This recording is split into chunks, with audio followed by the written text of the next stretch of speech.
The dance was seen by millions, yet the burden it imposed is a mystery to anyone except him.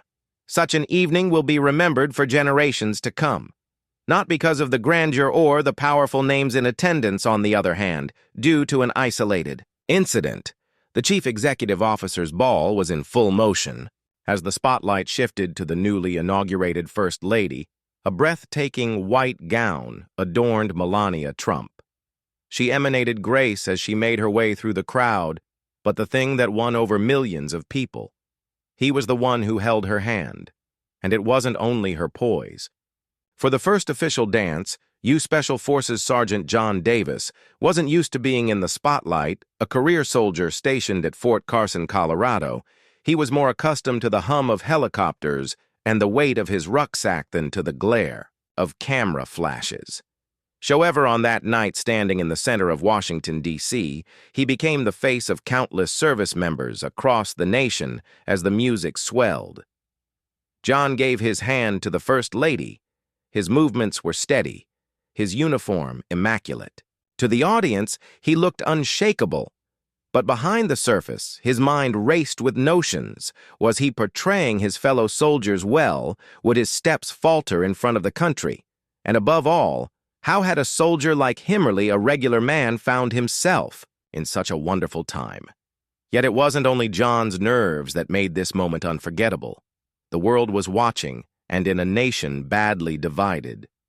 This dance became more than just a custom. It became a symbol of unity, but what no one knew, wondering how. This short moment will spread through the remainder of John's life, changing his future, testing his strength, and giving him things he'd carry forever.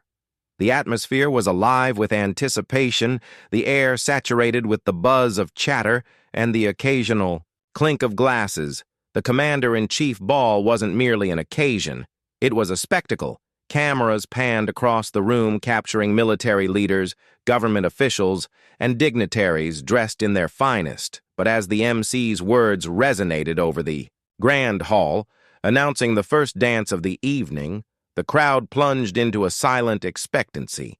Standing over to the side, Sergeant John Davis modified his uniform.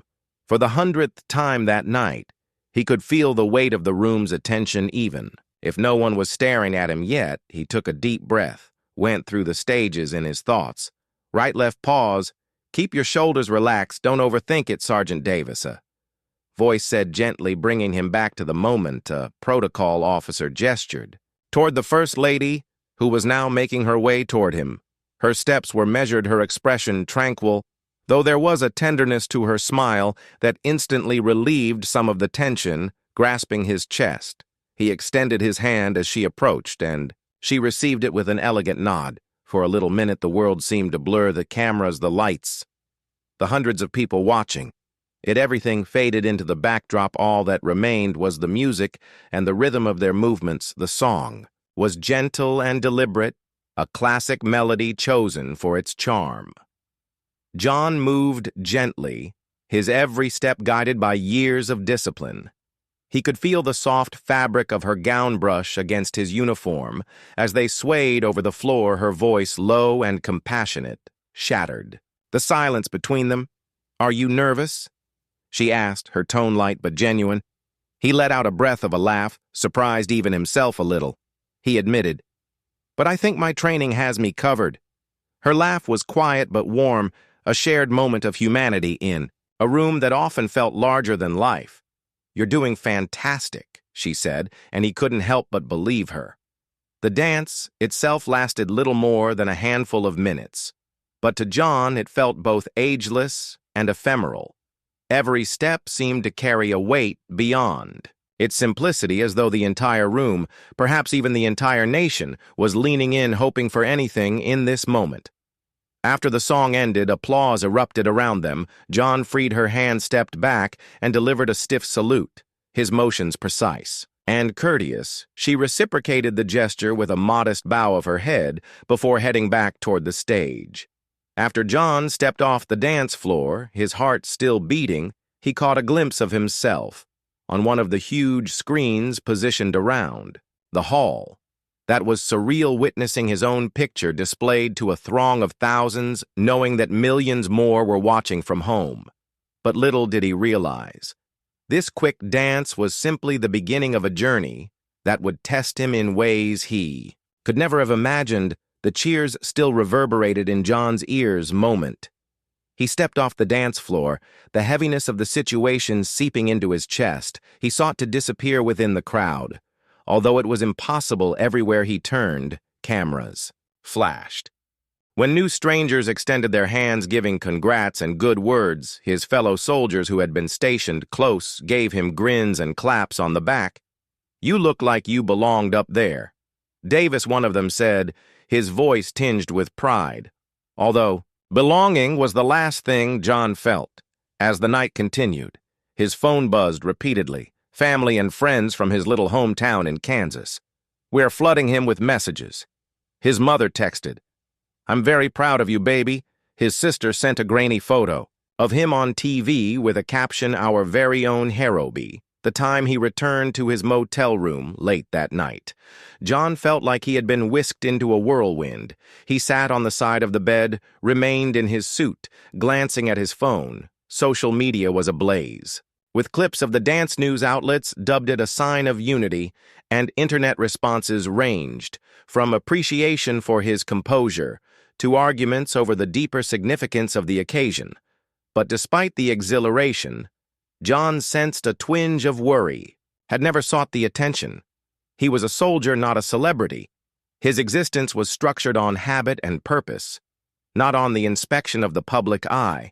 And yet here he was, his name suddenly known by millions. The days that followed were surreal. The base fellow troops teased him, calling him Hollywood. Strangers stopped him on the street to shake his hand, praising him for his service. Local news stations requested interviews. When invitations to events began coming in, he even received a handwritten letter from a retired general commending him for his grace under pressure. At first, the attention felt like a novelty. But it didn't take long for the pressure to seep in. John couldn't shake the sense that he now carried the expectations of, not simply his fellow soldiers, but an entire nation. The dance had been a moment of delight and connection. Yet the prominence that came with it seemed heavy, almost suffocating, and yet, what John didn't realize was that the greatest problems were yet ahead, waiting calmly for their time to test his resolve. First, the celebrity felt like a brief breath of wind, a flush of enthusiasm that would vanish fast. Then, as weeks progressed into months, Sergeant John Davis recognized this wasn't going away. His face had become a symbol, and with it came a weight he wasn't prepared to carry. The first challenge was inside his own ranks. Whereas most of his fellow soldiers were sympathetic, a few couldn't hide their annoyance. Think we're all just background players in the Sergeant Davis performance now, one mentioned during training, it was meant as a joke. But the bitterness of anger was clear. John brushed it off, focusing on his work. Yet the dynamics had shifted. He was no longer just another soldier. He was the guy who danced with Melania Trump. There was the media demands for interviews grew relentless. Few journalists, 7 attempted looking into his personal life, looking for something to sensationalize. He had to deal with headlines that twisted his statements or exaggerated his behavior. One story labeled him America's poster soldier, whereas another asserted he was handpicked as a political statement. Neither felt real, and yet both seemed to characterize him in the public eye. John sought to retain a sense of normality, but it was impossible to overlook the impact on his family. His parents, proud but overwhelmed, saw themselves answering queries from neighbors and strangers. His youngest brother, still in high school, began struggling with the sudden focus. "I'm proud of you," his brother stated one evening. Yet it's hard being John Davis's brother all the time. The tipping moment came during a public speaking event. John had been invited to present his tale at a military appreciation dinner in Dallas, standing in front of hundreds of people. He felt the customary nervousness creep in. Although this wasn't like the dance, this time he had to communicate not merely with precision, but with purpose when he related the events of that night. He could see the room hanging on his every word, and yet, deep down, he couldn't shake the idea that he was an imposter. He was merely a soldier performing what he'd been asked to do. What right did he have to stand there as a sign of togetherness, of patriotism, of hope following the event? A woman approached him. She was older, perhaps in her 60s, and her eyes were filled with tears. "My hubby served in Vietnam," she said, her voice trembling. "He never got the recognition he deserved. Seeing you out there, it means the world to those like us." John thanked her, his throat tight with emotion. But as he moved away, her words stuck with him. He recognized that this wasn't about him. It was about what he represented, something significantly bigger than himself. But even with this new vision, John still grappled with the widening separation between the life he had known and the guy the world wanted him to be. The more John sought to reconcile his expanding public image with his personal identify, the more he realized how deeply the dancing had impacted his life. He began journaling, a habit he had picked up during deployments to make sense of it all. Page after page, he poured forth his thoughts, the joy he felt in representing his fellow warriors, the doubt that gnawed at him, and the quiet moments as he ached for the obscurity he previously had. What stuck out most to him wasn't the dance itself, but what it symbolized for many. That had been a rare moment of connection in a broken time. The headlines and social media comments often described it as a sign of unity, yet John began to see things differently to him. It wasn't only unity, it was a reminder of the humanity beneath the uniforms, titles, and labels. He thought back to his deployment in Afghanistan years ago, where he and his squad had worked with local communities to rebuild schools. He remembered the chat she had with the youngsters, their laughter despite the trials they experienced.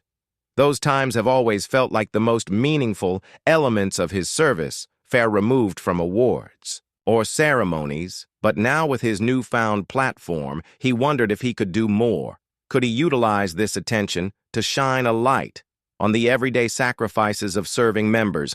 Might he elevate the stories of those who never got the chance to dance on a stage or receive a standing ovation? John started saying yes to more opportunities to speak publicly, not because he enjoyed it, but because he felt an obligation to convey the tales of those who couldn't. The lectured at schools, military events, and even corporate gatherings, sharing not just his story, but the lessons he had learned about leadership, resilience, and service. One evening after an especially long event, a young man approached him. He was sporting a worn leather jacket and had the kind of tense energy John recognized straight away. "I just wanted to say thanks," the man stated, avoiding eye contact. "I've been struggling to find my purposes. It's getting out of the Marines hearing you talked tonight. It reminded me why I signed up in the first place." John shook the man's hand firmly. "You're not alone," he said. "None of us are. Just remember that." That moment stuck with him. It wasn't about great gestures or precise wording. It was about showing up, being present, and reassuring individuals that their stories mattered. But as John embraced this new role, he couldn't ignore the toll it took on him. Yet the haunting question remained, how could he honor the past while moving forward with his own life?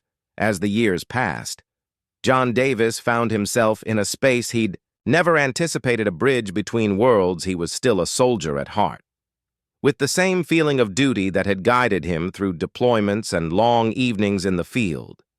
But now he was also a voice for something larger, carrying the weight of expectations from those who recognized him as more than simply airman in uniform. He often thought back to that dance, and what it had taught him. It wasn't about the grace of the occasion or the symbolism the world ascribed to it.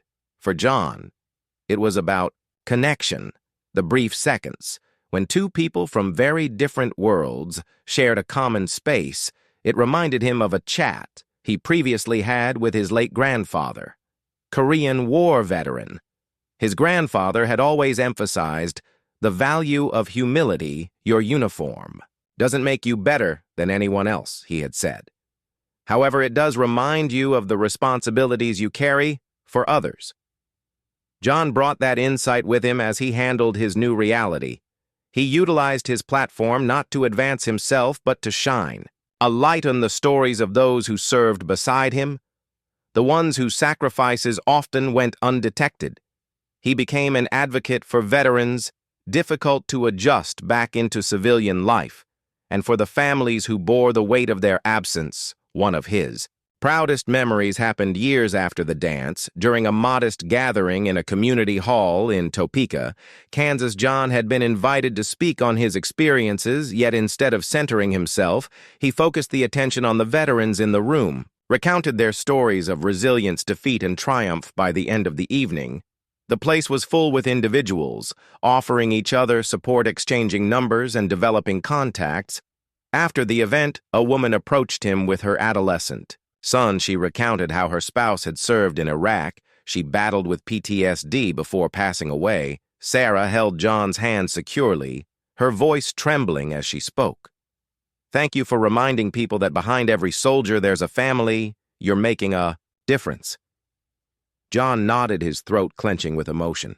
Times like this offered him clarity, emphasizing that his position wasn't about being a hero, it was about reminding people of the humanity behind every outfit. When he meditated on everything, the dance, the attention, the challenges, and the growth, he recognized the greatest lesson he'd learned: it's not the moments of recognition that define you, but how you use those opportunities to lift others. For John, the dance with the First Lady had been a fleeting stint in the spotlight, but what followed later was far more significant. It had given him the chance to serve in a different way, to connect with individuals, and to carry forward the stories of those who couldn't tell their own.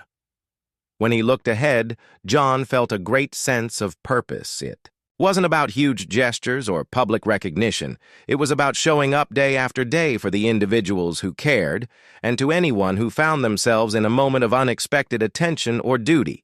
His message was straightforward: don't waste it, utilize it for good. If you've been moved by this story, remember that every one of us has the potential to create meaningful connections and make an impact, no matter how little the gesture may seem. Don't forget to like, share, and subscribe to this channel. More tales that inspire and remind us of the best in humanity.